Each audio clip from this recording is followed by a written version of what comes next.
लेकिन अब हमने एजुकेशन सिस्टम जो मॉडर्न बनाया उसमें ये बांट दिया। 10वीं में ही हमको बोल दिया जाता है कि बेटा ऐसा है। चुनो। India exists in a dichotomy. On the one hand, our well-meaning parents, our well-meaning relatives, well-meaning society, and our well-meaning education system push us towards actually wanting to acquire a degree. A degree that would sort you out for life.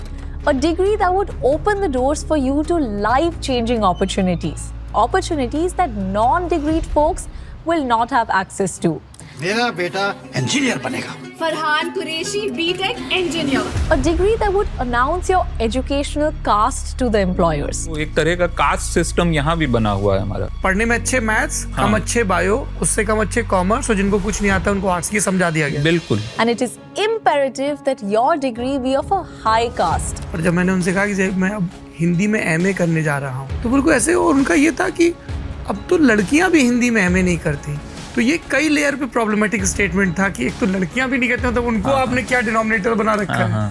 So you start running the race for this coveted degree, happy at the finish line. Then the other side of India's dichotomy reveals itself. According to the economic survey, only 8.25% of graduates are employed in roles that are matching their degrees.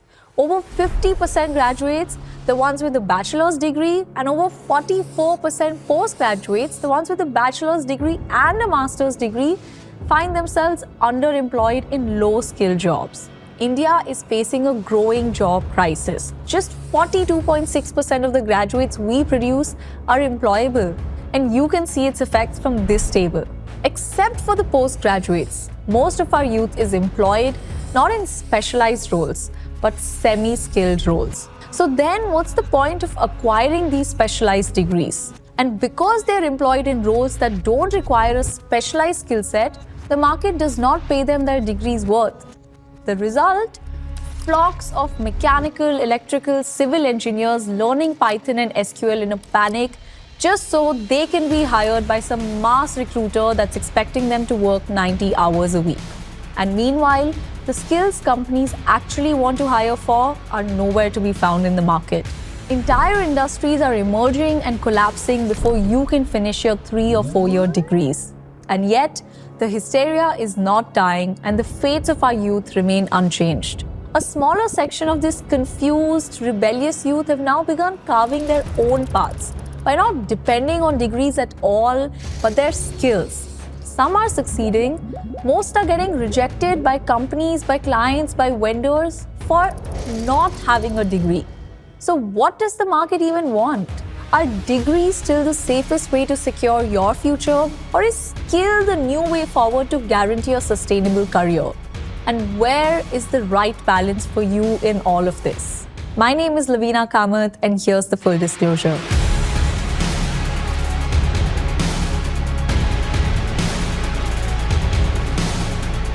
We're very excited to be a part of the Zerodha Media Network. Together, Zerodha and we will bring you well-researched videos on careers, different industries, and the evolving job market. A huge shout out to our sponsors for the video, Simply Learn, for making upskilling accessible and industry relevant for everybody. More on them later.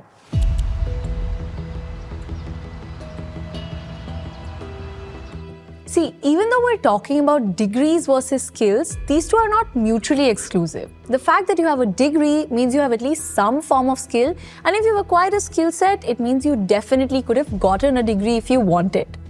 The market has always wanted skill. But what's changed in the past decade or so is the fact that the degree has stopped being a credible proof of skill.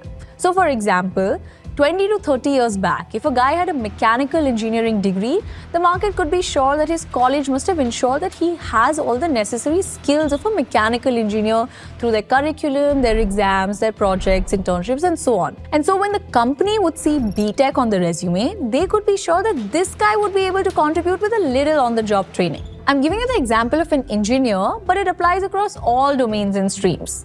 Degree was a sort of a credibility currency that you could encash. But as it happens with any currency that is in high supply, its value also decreases. The mark of a valuable currency is that it can pass extreme scrutiny. You can test the authenticity of the currency because it would have these security checks like the watermark, the optically variable ink, and the sign of the governor. The harder to forge the currency, the better it can protect its value. And similarly now with your degree would also come these security checks like the name of the university, college, your stream, or your passing marks or division. The harder it is to replicate the combination of those parameters, the higher the value your degree would hold. But somewhere along the line, we inflated this currency by not being strict with the security features. I remember my father used to tell me that in his time, it was so tough to get even a 70%, which was their first division. It really meant something back then. But cut to today, where toppers are easily getting 99% and above, and yet the average intelligence is somehow still dwindling. How is that even possible? Hindi, English, geography, music, or political science. At the same time, there are students who never performed well in competitive exams and yet created incredibly successful careers for themselves. Our education system has always tested our students not for critical thinking skills, but rote learning. And it has also become very easy to forge these degrees or game this system. I'll tell you an example of someone I know. So this person, he was in his term 5 of engineering, and one of the subjects had recently updated its curriculum at the university level. And not a minor addition or subtraction to the existing syllabus, more than 50% of it had fully changed. And this is one of those subjects that the professor did not bother to take even a single class for in the entire semester. So now a couple days before the exam, the batch found out from their seniors that the question paper actually never changes. So they started preparing answers only to previous year's question paper, which I kid you not, was unchanged for 3 years at that point. Now this guy, who was actually updated and was studying as per the syllabus, thought the rest of them were being foolish. Come exam day, the question paper was unchanged. Despite the updated syllabus, and most of the batch scored well, but my guy, he almost failed as though he'd not studied more than half the syllabus. That is the state of one of the top 50 engineering colleges in India that penalizes students who actually want to learn. Even if you look at the legacy IITs, they were built for a time when mechanical, electrical domains were booming. Their infrastructure reflected the demands of those times. But the times have changed and the infra has not. The market has gone from demanding mechanical engineers to IT and computer engineers and now AI engineers. But does the curriculum reflect that yet? Or is our system equipped to handle that pivot immediately? The state of our education has not been of the highest standard lately. You have professors who are incentivized to not innovate or teach.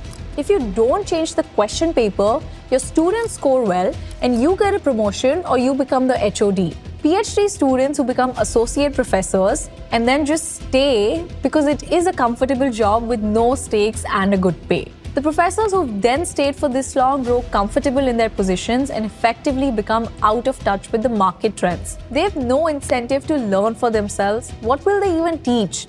And even when changes happen to the curriculum, by the time it will reflect in the actual learning, it will already be too late.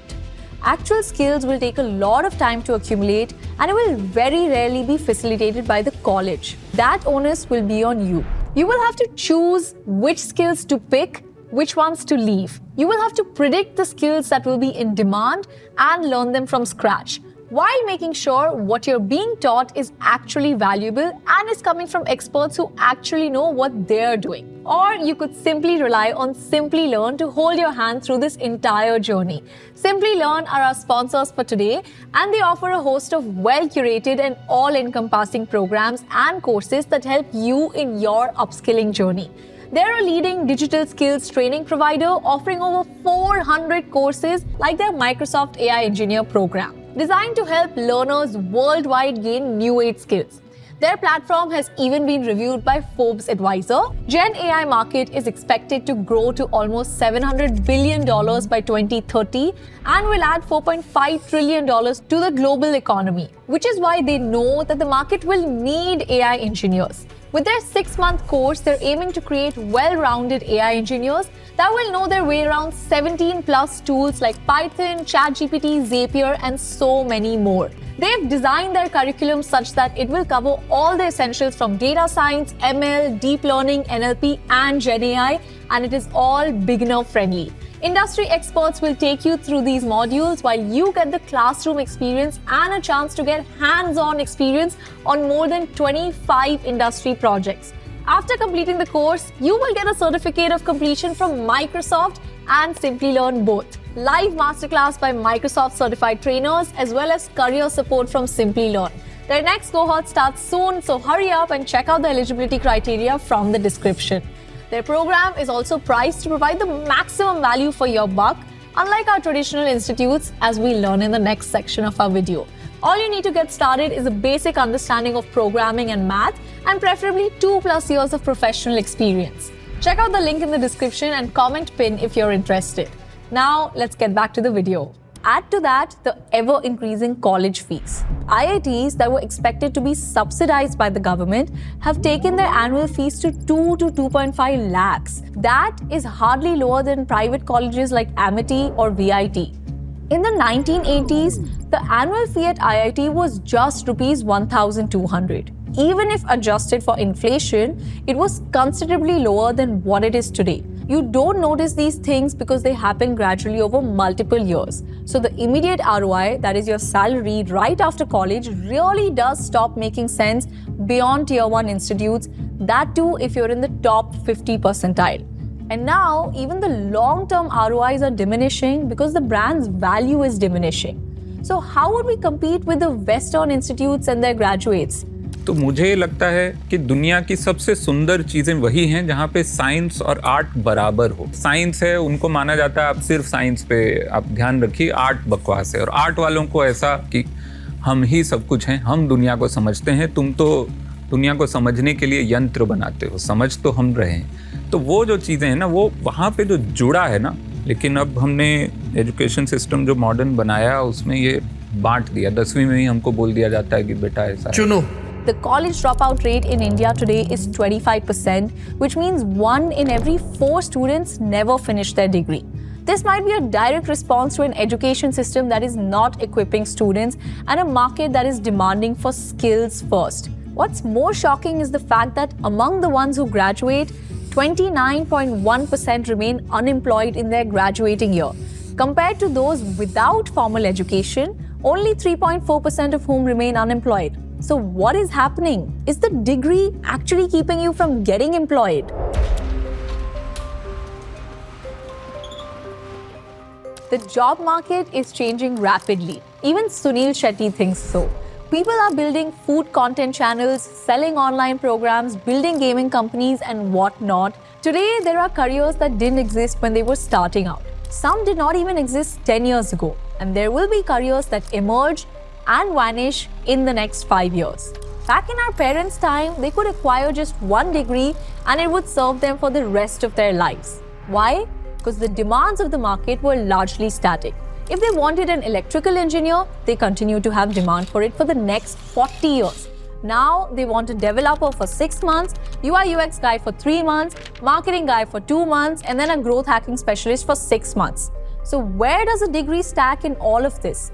Especially since the quality has not been great of late. And I'm saying that from a macro perspective. It doesn't really matter if you're coming from a tier 1 institute or a tier 3 institute, the rate of employability is hardly different, which ideally should not have been the case, right? Remember, I'm not saying the outcome for you as an individual from a tier 1 institute will be the same if you were from a tier 3 institute. That will be wildly different because the tag on your degree, your networks and skills would genuinely help you. That is something that you cannot take away from a degree. But zoom out and you will see half of your batch struggling for a job. And it's important for you to realize that because the quality of graduates has gone down drastically at the macro level, it might affect you in ways you will not anticipate. Suppose you're from a top IIT and you are skilled and qualified. But your IIT would also have given subpar candidates to the market.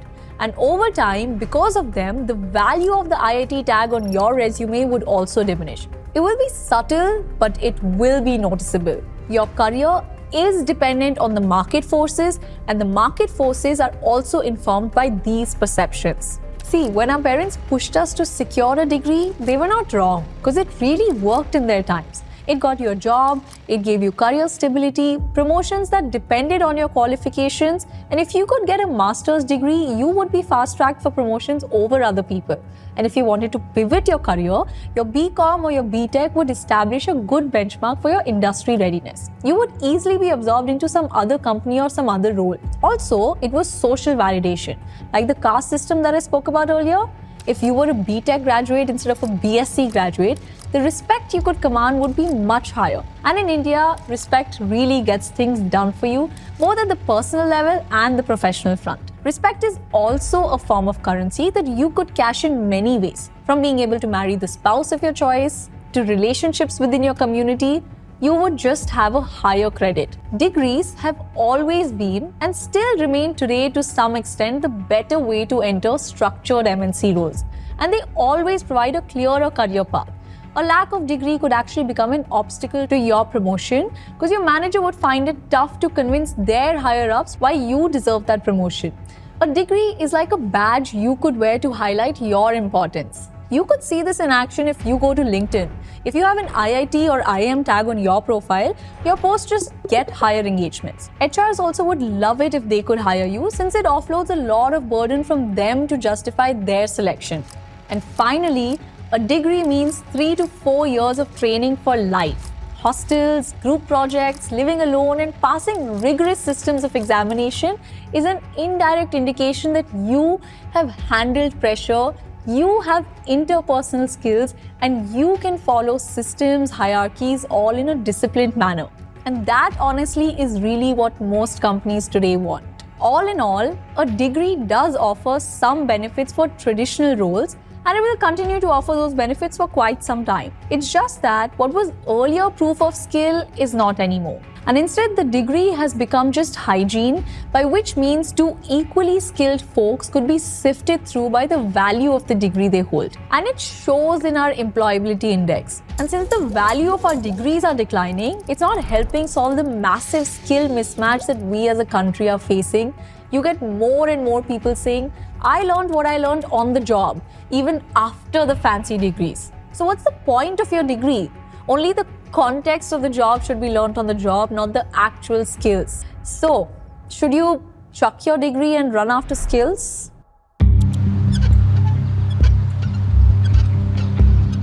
So what does the market want? Skills or degrees? Actually both. See, like I said, even earlier, companies looked out for skills only, but degrees were proof of skill back then. You must realize this, the market is changing quite fast. By the time institutes could understand and add AI to their curriculum, we're already nearing agents. Prompting is becoming a life-saving skill. And I don't think you'll get a course or a degree for it in our education system at least anytime soon. The onus on learning these skills is on you. Everyone else is learning them, and if you don't, the market will crush you. I don't want to instill fear, but I just worry that none of us are prepared for what is to come. So the more skills you collect, the higher the chances for you to adapt to this rapidly evolving market. Skill-based hiring is on the rise. As noted by the New York Times, this change represents a concrete shift in hiring philosophy that stops reducing people to a credential and conveys that everyone, college educated or not, has experience and worth that employers should consider. The emphasis on skills is a lot more now. The interviews have gone from a couple rounds to 6 to 7 rounds. Aptitude tests are becoming more prominent because if your general aptitude is high, your capacity to adapt and innovate and pivot will be a lot higher. Our education system rarely prepares us for soft skills, but survey shows that a combination of hard skills and soft skills create the power skills that are the most in demand. It's okay if you have technical skills or interpersonal skills separately, but together, they can give you strategic capabilities that will be the most in-demand skill of the future. And it's already working for the companies. Companies with the skills-first hiring model report on measurable benefits. 38% of employers say employees with transferable skills contribute across multiple roles. 31% observe improvement in candidate quality. 30% report broader business advantages, including increased innovation and diversity. One more thing I really want to address is the communication gap between parents and their kids. If you're a parent watching this video or a student, please show this to each other and talk about it. It goes without saying that our parents have our best interest at heart, but the paradox of our times is that parents have experience of jobs in general, but they don't have context of the present market. Kids have no experience of jobs but have context of the market. So kids are scared as the advice they receive from their parents seems very different from what they intuitively feel about what they should do. The silver lining is I'm seeing more and more parents evolve and shift their role from trying to plan every move to simply standing beside their kids as they figure things out. All said and done, there is a massive skill mismatch in the market, but we have an opportunity to correct it. And the early signs paint a positive picture. Nearly 2/3 of Indian companies are seeing a need to tap into more diverse talent pools to fill emerging roles, far above the global average of 47%. Companies are taking it upon themselves to cultivate the skills they need, either by offering training or by removing degree requirements, and then retaining this talent once it has been trained. Given the fact that India's top talent has historically looked overseas for higher salaries and career growth. So what should you do in all of this? Prepare for the chaos. Businesses are showing a massive appetite to move forward in AI and other digital realms. Companies are increasingly taking it upon themselves to cultivate the skills they need, with almost 9 in 10 focusing on offering online learning platforms as part of a focus on career development. For you, mini courses are the way to quickly learn skills. Experiment, find networks, check what's working and learn. Do not get complacent. This might be the worst time in all of human history to get comfortable about your career.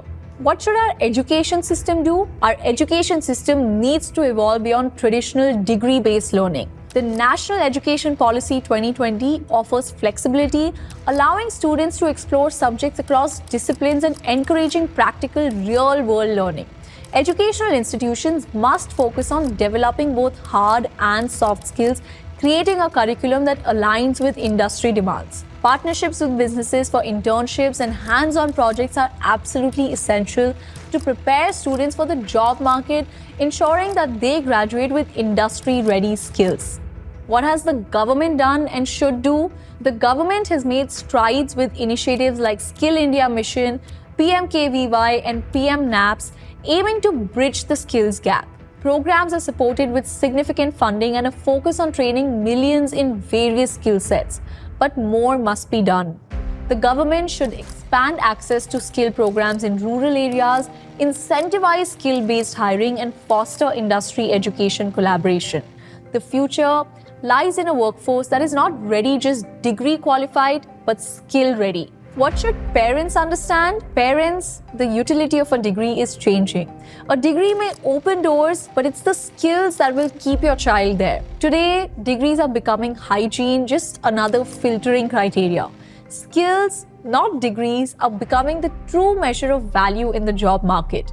Encourage your kids to explore their interests and develop practical skills. The future belongs to those who adapt, learn continuously, and innovate. The road ahead, we are entering a skills revolution. The job market is shifting and skills-based hiring is on the rise. The education system needs to evolve and both students and parents must adjust their mindset. Degrees still hold value for some roles, but skills are now the driving force behind career success. By embracing learning and adaptability, you can thrive in an ever-changing landscape. The future is uncertain, but the right skills will guide you to success. My name is Loveena Kamath, and this was your Full Disclosure.